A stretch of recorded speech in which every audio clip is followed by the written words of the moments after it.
When it comes to Wreck-It Ralph, it stands out not just as one of Disney's modern classics, but as a masterclass in storytelling, especially when it comes to its villain, Turbo, also known as King Candy. What makes Turbo such a standout twist villain is how the movie subtly lays out all the clues about his true identity, but you don't fully realize what they mean until that final jaw-dropping reveal. No way! The brilliance of this twist is that, in hindsight, it's glaringly obvious. Take the first time we hear the phrase, "Go Turbo." You're not going turbo, are you? At that moment, we as the audience have no idea what it means. We brush it off as just some game lingo that we're not familiar with. It's only later that we start to realize it might be more significant than we thought. Another cool hint is that King Candy is the only one to recognize Ralph right away. It's Wreck-It Ralph! This is because Turbo's game was right next to Ralph's, making them neighbors in a technical sense. All other characters just see Ralph as a big scary guy. It's Ralph!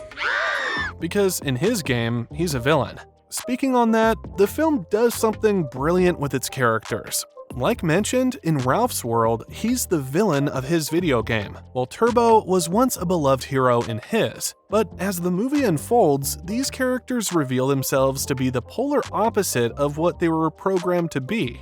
It's this character development that made Turbo a twist villain executed perfectly. His motivations, relatable, even sympathetic. He simply didn't want to be unplugged and forgotten, a fear that any arcade character could understand. Reference that with King Candy from the start, it's clear that he's the main antagonist. He insists on maintaining order and tradition, often using his authority to enforce rules strictly. His reaction to Vanellope, whom he labels a glitch, reveals his intolerance for anything that disrupts his perfect world. And the way he manipulates Ralph by offering the medal back, attempting to remove him from Sugar Rush, shows his cunning side, yet masterfully hides the fact that he's actually Turbo, making the eventual reveal all the more satisfying. This twist that makes everything fall into its place is something that other Disney movies miss. Take Hans from Frozen, for instance. His sudden turn from charming prince to calculating villain felt abrupt and unearned. There were few, if any, subtle hints that pointed to his true nature, making the twist feel like it came out of nowhere. Rather than being a satisfying aha moment, it left many viewers feeling blindsided in the worst way, with a twist that seemed more like a plot device than an organic development. If only there was someone out there who loved you. But it's not just Frozen. Similarly, Dawn Bellwether in Zootopia had the potential to be an impactful twist villain, but ultimately fell flat. Her reveal as the mastermind behind the city's unrest was surprising, but not in a way that felt fully integrated into the story. While the twist was unexpected, it didn't feel as deeply connected to the film's themes or to her character's development. Bellwether's motivations were only briefly explored, making her more of a plot twist than a fully realized antagonist. But Turbo? Turbo was different. His reveal was built up with subtle clues, clever misdirection, and a backstory that made everything click into place perfectly. This is how to write the perfect twist villain as inspired by Wreck-It Ralph. Wreck-It Ralph's vivid arcade universe, filled with an array of quirky characters, treacherous settings, and an abundance of nostalgia triggers, is the best possible stage for a twist villain.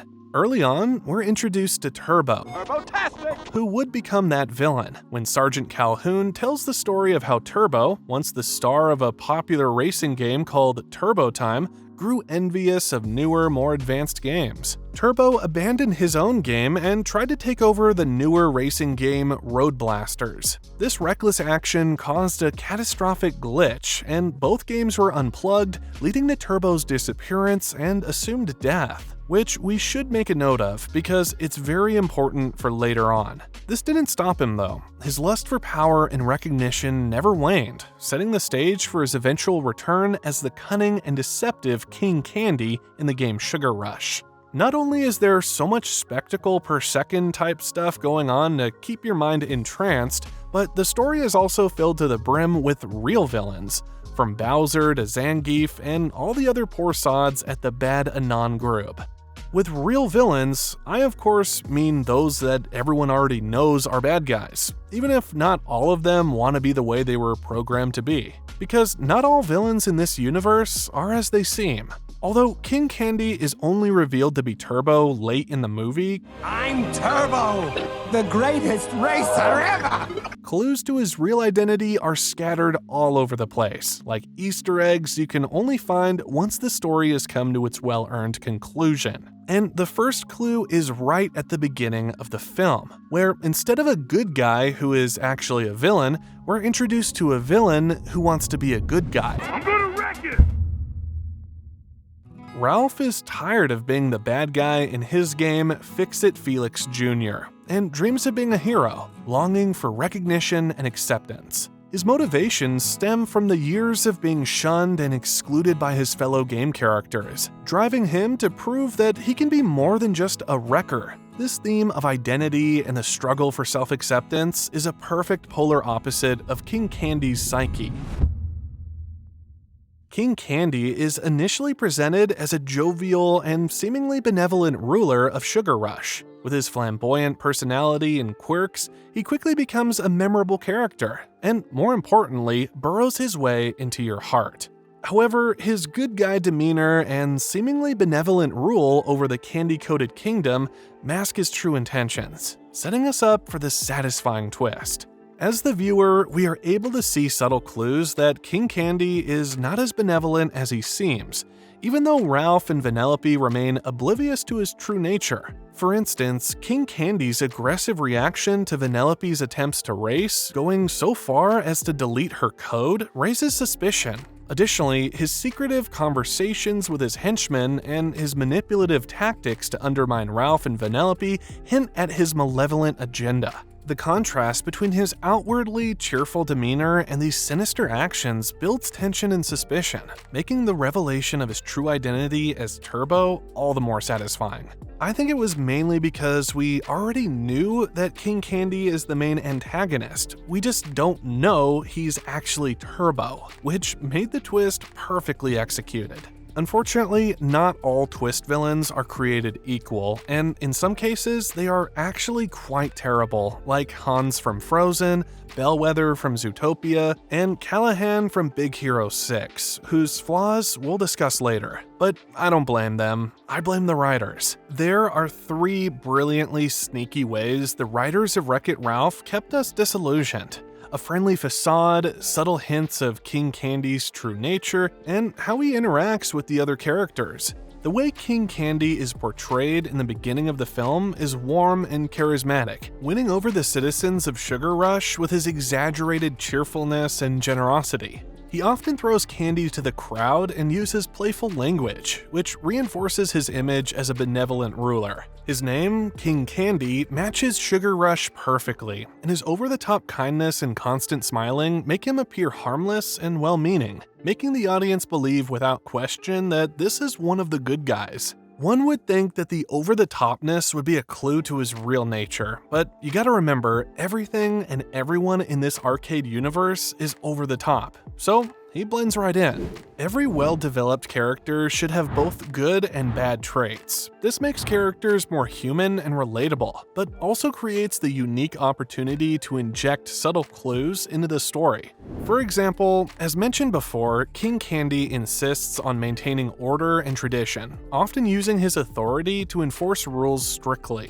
His reaction to Vanellope, whom he labels a glitch, reveals his intolerance for anything that disrupts his perfect world. And the way he manipulates Ralph by offering the medal back, attempting to remove him from Sugar Rush, shows his cunning side. Cunning, manipulating, authoritative, intolerance. That doesn't sound like a good guy's traits, does it? Together, they scream villainy. But sprinkled subtly throughout the narrative, we'll always give a good guy the benefit of the doubt. Because also, he's not the only good character with bad traits. There's Ralph, who is initially perceived as a destructive force, but is driven by a desire for acceptance. And Felix, whose rigid adherence to rules sometimes blinds him to the bigger picture. Even Sergeant Calhoun, with her no-nonsense attitude and harsh demeanor, shows that even heroes have their flaws. The writer eases us into this duality of good and bad, something that Hans from Frozen lacks, with his sudden and drastic change. King Candy's broken nature is further revealed in his interactions with the other protagonists. His interactions with Vanellope are filled with disdain, and he goes to great lengths to prevent her from racing, highlighting his fear of losing control. Because if Vanellope were to race and cross the finish line, it would reset the game and restore her original code, revealing that she is actually the rightful ruler of Sugar Rush and exposing King Candy's true identity as Turbo. And while initially appearing helpful to Ralph, King Candy's true manipulative nature is revealed as he tries to convince Ralph that helping Vanellope will endanger the entire game. But the question we as viewers always want answered without even realizing it is, why? These are the key elements of a good twist villain. What characters do isn't always that interesting. As viewers, we crave the why. The why can change the way we see things and add flesh to one-dimensional characters. Let me explain. An evil guy lied about stealing money, but maybe the reason he did that was because he needed to pay for his 2-year-old daughter's life-saving surgery. Does that make you feel different about the character? And what about a guy that punched a bank robber mid-robbery? Turns out the reason he did that wasn't to stop the robbery, but to steal the money for himself 2 days later. How does that change your perception? Villains, and especially twist villains, need a believable and compelling reason for their actions. And King Candy, aka Turbo from Wreck-It Ralph, shows this perfectly. His jealousy and fear of becoming outdated drive his actions throughout the film. Turbo's desire to stay relevant is both relatable and understandable. We first see this in his backstory when he sabotages the newer racing game, which threatens his outdated game's popularity. This is his why.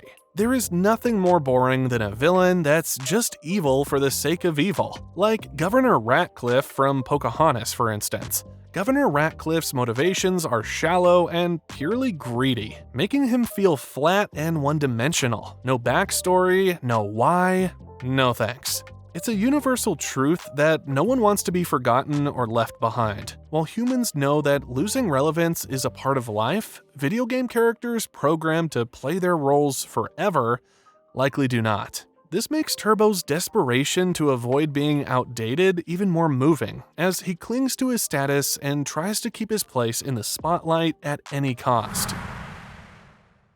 Next is the presence of an initial villain. Another key to writing a devastatingly good twist villain is putting emphasis on more potential antagonists. Many Disney movies have clear-cut villains from the beginning, like Scar from The Lion King and Ursula from The Little Mermaid. It's been that way forever, and that's often what we expect from kids' animation films, which is great because that means writers can exploit that expectation. And in Wreck-It Ralph, they did it very well by adding potential possible villains to the story very early on, like the Cybugs from Hero's Duty and the other racers who bully Vanellope in Sugar Rush. Even Vanellope herself has some initial villainous qualities, like in the scene where she steals Ralph's medal. By focusing on these apparent villains, the writers divert attention from the true villain, setting the stage for a memorable twist. And here's the best part, like I mentioned before. One of these initial apparent villains is actually King Candy as well, because essentially, he isn't the twist villain. Turbo is. The narrative cleverly whispers to us that something is wrong with King Candy, and we expect it to lead to a revelatory finale. Is he as bad as the clues lead him to be? Or perhaps is he actually a good guy, and the clues are there to mislead us? At one point, we have so much evidence that King Candy being the villain starts to feel almost too obvious to us. And then, at last, we get rewarded with that amazing twist. King Candy is actually Turbo, a character that we might have dismissed because what he did, going into other games, wasn't necessarily bad. Even Ralph does it, and quite often, like when he goes to get a cherry in Pac-Man. That raises the question, if the intentions of a villain aren't necessarily bad, what makes the twist villain itself bad? Development and screen time. So many twist villains fail to surprise or impress us because they change with unrealistic suddenness. Good guys that turn bad on a dime, or sometimes they just appear out of nowhere close to the end of the film. Like, who the hell is this, and why should I care?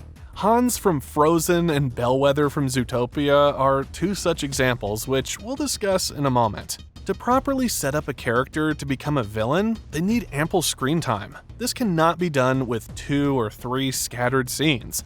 I call this being deliberately obtuse, hiding characters, hoping the viewer would not really notice them, and then pulling them from a hat at the end. Surprise! Your villain sucks.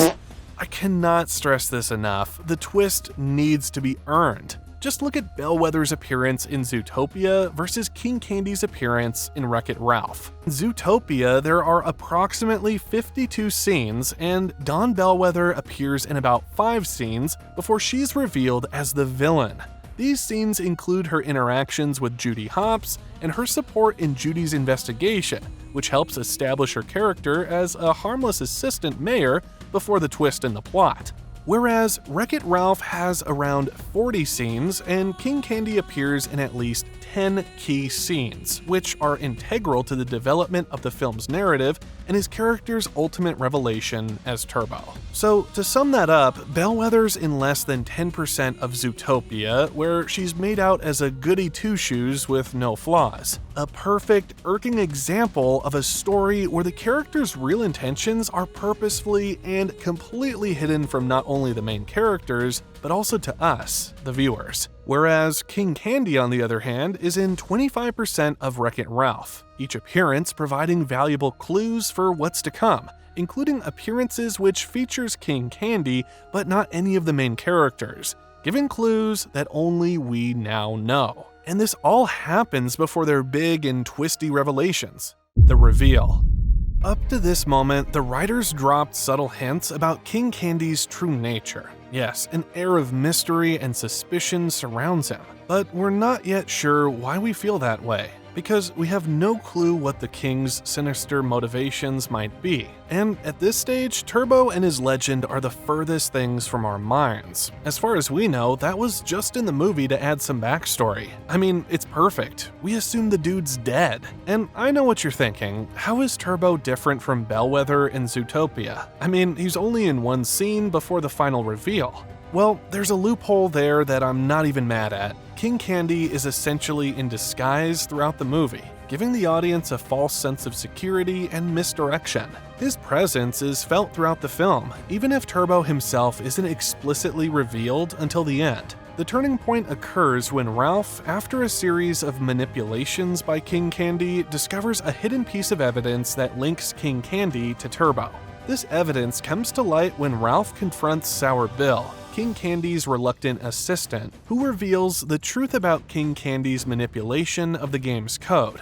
Ralph learns that King Candy hacked into the game's code, turning Vanellope into a glitch and erasing all memories of her true identity. And the beautifully shocking climax of the reveal happens when Ralph sees a projection of the game's original code, showing King Candy's transformation into Turbo. This moment is both shocking and satisfying, as it ties together the plot and character motivations in a powerful way. The revelation recontextualizes all of King Candy's actions, highlighting his why, his desperation to maintain control and relevance. But it doesn't end there.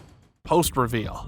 After the reveal, the twist villain must continue to challenge the protagonist, raising the stakes and driving the plot towards its climax. And this can happen only one way, by kicking it up another notch. This is the no-holds-barred part of the twist villain's journey. This is where it gets shiz hits the fan crazy. Because up until now, Turbo's had to hide his true self, and he did a pretty good job of it. He sure fooled me, but not being your true self can take a massive toll on anyone, especially layered villains like him. With all his secrets out in the open, and no need to hold back anymore, finally, the true Turbo is revealed. As Ralph and Vanellope team up to put a stop to Turbo, he employs increasingly dangerous tactics, including summoning Cybugs to create chaos and destruction within Sugar Rush. things just keep on spinning out of control as Turbo's why drives him. He will not be forgotten, he will not be replaced. And then things get even crazier. In a dramatic turn of events, Turbo is ultimately consumed by a cybug, transforming into a monstrous Turbo-Cybug hybrid.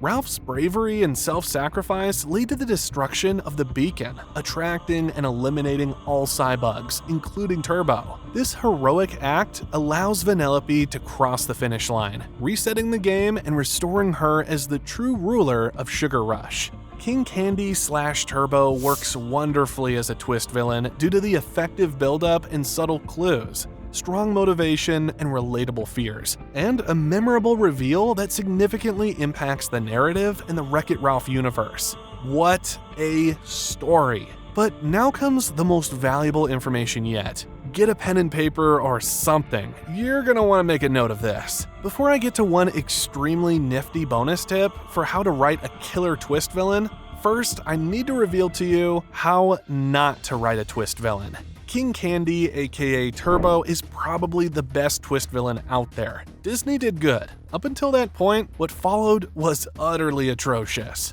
Seeing that this trope worked well, they tried to replicate it in Frozen, Zootopia, and Big Hero 6, with zero success. I'm not saying these are bad movies, I'm saying these are horribly written villains. Let's have a closer look at these examples. In Frozen, released 1 year after Wreck-It Ralph, Hans serves as the charming prince and initially supportive ally to Princess Anna. His sudden turn to villainy lacks clear reasons, making it unconvincing. The lack of foreshadowing and the abrupt reveal undermine his character arc, leaving audiences feeling blindsided rather than intrigued. How not to write a twist villain like Hans? Avoid sudden, unearthed shifts in character behavior. Ensure motivations are clear and foreshadowed. In Zootopia, released 2 years after Wreck-It Ralph, Bellwether, who we've already covered a bit, is presented as the meek and seemingly supportive assistant mayor. Her lack of presence throughout the film leads to an unconvincing twist when she is revealed as the villain. The abrupt reveal coupled with unconvincing motivation weakens her impact as a villain, making the twist feel forced and less impactful. How to not write a twist villain like Bellwether? Give the villain more screen time and development to build a convincing and engaging twist. And lastly, probably the worst twist villain of them all, in Big Hero 6, released 2 years after Wreck-It Ralph, Callahan, initially portrayed as a brilliant and caring professor, becomes the antagonist. However, his transformation into the villain is marred by overly obvious setups and poor execution. His motivations are weak, and the twist is predictable, with a lack of subtlety and emotional depth, failing to engage the audience and diminishing the overall impact of his character's reveal. How not to write a twist villain like Callahan? Avoid overly obvious setups and ensure the twist is subtle, with well-developed motivations that add emotional depth. Alright, that was a lot of info, so let's summarize it, and then at the end I'll give you 2 bonus tips that might not be specifically applicable to King Candy, but could help you write an even better twist villain. First, create a vivid and engaging world. Use a dynamic setting filled with diverse characters and immersive environments to set the stage for a twist villain. 2. Ensure solid motivation. Give the villain his why, a believable and compelling reason for their actions, making their motivations relatable and understandable. 3. Introduce potential antagonists early. Present multiple potential villains early in the story to mislead the audience and divert attention from the true twist villain. 4. Provide ample screen time. Develop the villain's character with sufficient screen time, avoiding sudden, unearned shifts in behavior to make the twist feel earned. 5. Carefully build up to the reveal. Use subtle hints and foreshadowing throughout the story to create a build-up that makes the reveal both shocking and satisfying. 6. Maintain high stakes post-reveal. After the reveal, the twist villain should continue to challenge the protagonist, raising the stakes and driving the plot towards its climax. And here comes the bonus tips. Foreshadowing through apparent redemption. A great way to make a twist villain work is to use an apparent redemption arc. Start with the villain as a disagreeable character who seems to turn their life around while with the protagonist. They still have shady dealings with their past, but appear to be wrapping up loose ends. This creates a strong bond between the villain and protagonist, deceiving both the hero and the audience until the final reveal. Dropping subtle clues and foreshadowing throughout the story, as we've learned, ensures the twist feels earned and realistic. This narrative device, known as dramatic irony, allows the audience to see the bigger picture and understand the implications of the character's actions and decisions. For instance, showing a scene where the antagonist sets a trap that the protagonists are walking into creates a sense of tension and anticipation. In this way, we can add to villains subtle clues and backstory, while wondering how the main characters would react if they also had this information that only we are privy to. We're on the edge of our seats, knowing the danger that lies ahead while the characters remain oblivious. This method not only deepens the emotional investment, but also makes the eventual confrontation or twist villain revelation even more impactful. Thanks for watching, and let us know if any twist villains surprised you lately, or maybe you're immune to them.